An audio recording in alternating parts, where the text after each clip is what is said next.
Excellent job. Fun show today. Really good job by everybody. Make sure you're voting in the ZASLOW Show 2.0 poll today. We went over that earlier, of course.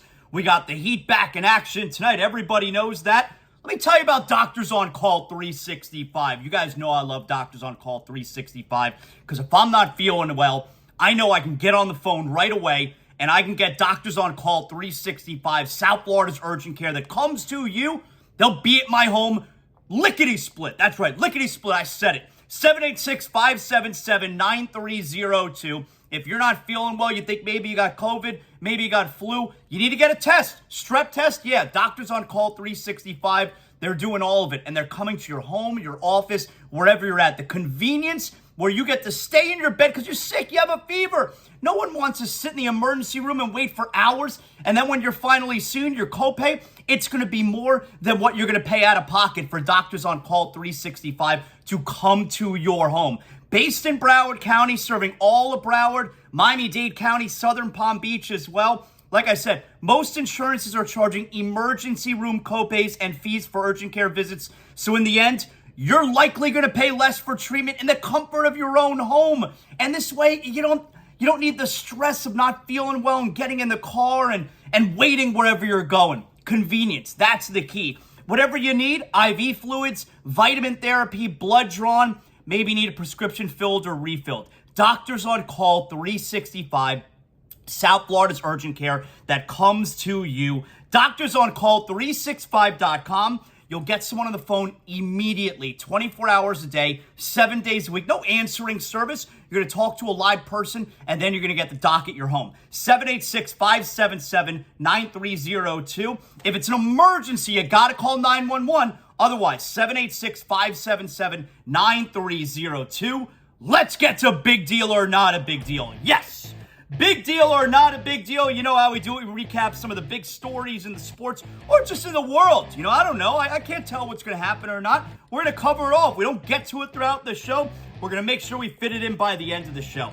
How about this? So we got this Aaron Rodgers saga, right? It's a saga. And Packers GM Brian Gutekunst, he spoke yesterday. He spoke about Jordan Love. He was asked about Aaron Rodgers' status moving forward. You know, I'll let you listen to the clip before I continue on with my thoughts. But here's Brian Gutekunst, who really, for the first time, publicly sounds like he's moving on. I think he's ready to play, and I think he's ready to be an NFL starting quarterback. He's worked really hard. He's shown a lot of progression. I know he's really eager to have that, and I think that's the next step in his progression is to play. So if he's telling you that Jordan Love's ready, why would he want him to be ready for another team? He selected Jordan Love in the first round. And Aaron Rodgers, you got these reports coming out of Green Bay that the Packers are sick of Aaron Rodgers. They're disgusted with him. And here's also the thing with Aaron Rodgers.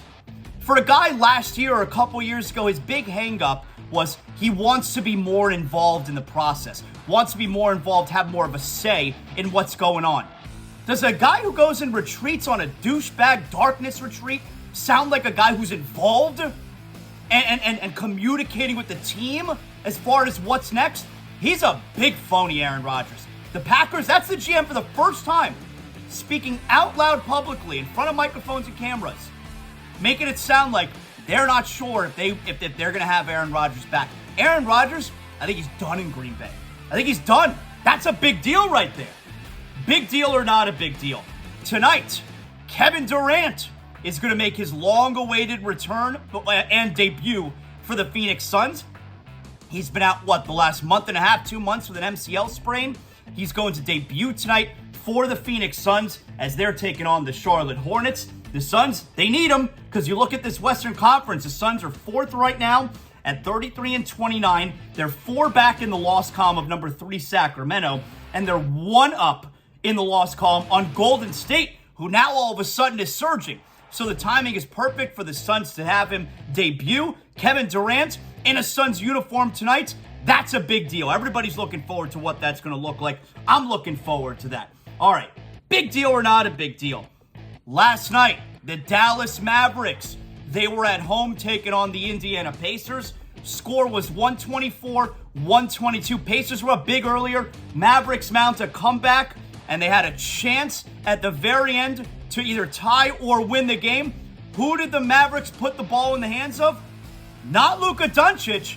They had him stand in the corner and watch. It was Kyrie Irving. Same time. Kyrie Irving against McConnell. 5 seconds, 4 seconds, step back, 3. No good. Oh, and the Pacers win it. The Pacers win it. They start the road trip 2-0.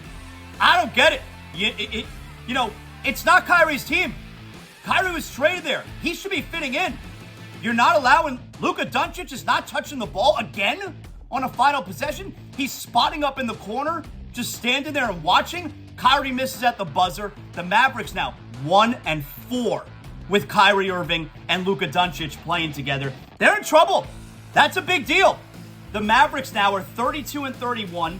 They have dropped to the 7th spot. They're a play-in team right now. They're just one game over 500. Fact is, they're one game up. They're one game up in the loss column on Portland, who's 11th on the outside looking in. Dallas is by no means a lock to even make the play-in. That's a big deal.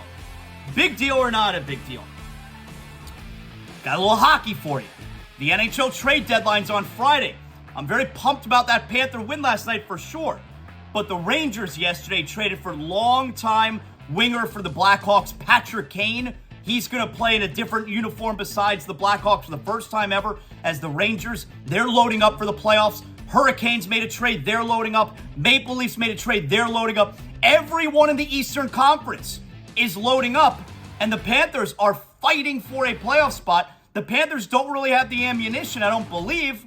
I mean, trade deadline's Friday. We'll see if the Panthers win tomorrow night against Nashville. Maybe Bill Zito will go make a move, become a big buyer before the deadline. I'm not sure the Panthers have the ammo to gear up again for the playoffs like they did last year. This is a big deal. The big guns are gearing up. They're loading up. The Panthers, they're still fighting for the playoffs. So there you go. That's a big deal right there. Patrick Kane being traded to the New York Rangers. Finally, got one more here for you ass. Big deal or not a big deal? So, Kendrick Perkins. We love Big Perk. Goon time. Kendrick Perkins was critical of Nikola Jokic recently, saying he's stat padding. Jokic responded tongue-in-cheek after his game last night. Another triple-double. Perkins' criticism, the stat padding of Jokic, which is crazy. But I think it's kind of in line with, he doesn't like how everyone said Russell Westbrook was stat padding when he was winning MVP and averaged a triple-double for the first time in like 40 years, 45 years since Oscar Robertson. So I think he's kind of defending Westbrook, saying, hey, why is he stat padding but this guy is not? Well, JJ Redick, and you know I don't like JJ Redick.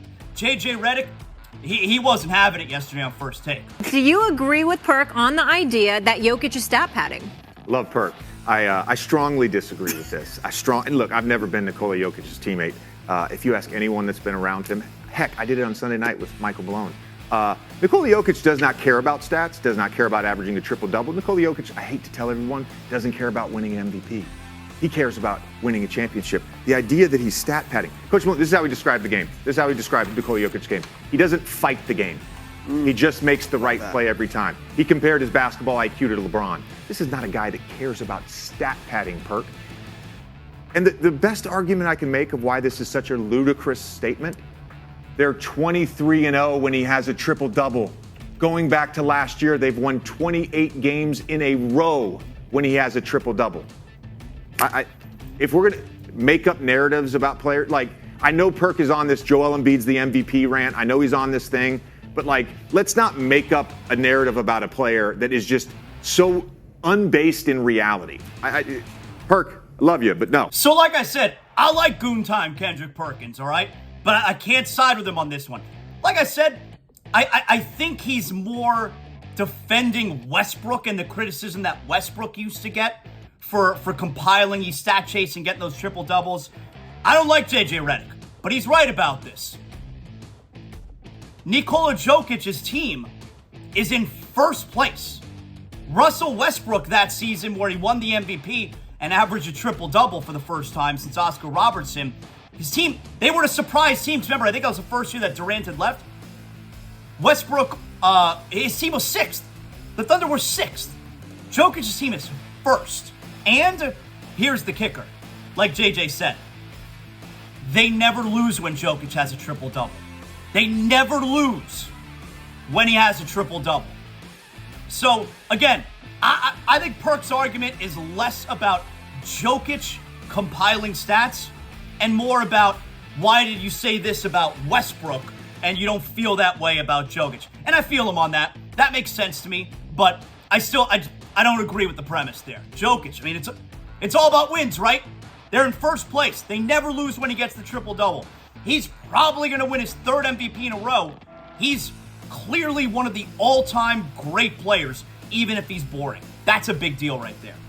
And that right there is another edition of Big Deal or Not a Big Deal. Yes, that's what I'm talking about. So we're right smack in the middle of the week here. We're feeling good about the Panthers last night. Can the Heat, this could be very tough tonight. It's the start of a 6-game homestand for Miami this evening. It's all tough teams. It starts out with Philly, who we just beat a couple nights ago. They lost the game before that to the Celtics as well. You're going to have an angry Philly team.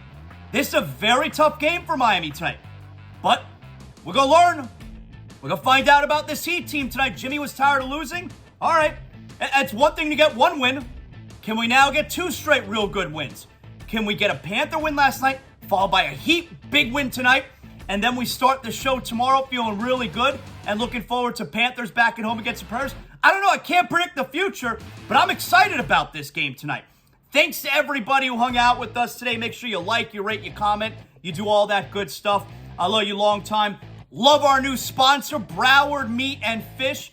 This weekend, this Saturday, the new Margate location. It's open right now, soft opening, but grand opening this weekend. Broward Meat and Fish Plus in Margate. I'll be there. I'll be representing there with Johnny Cuba.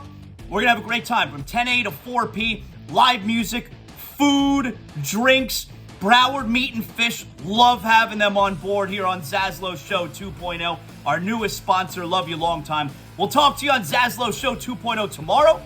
Know what that means.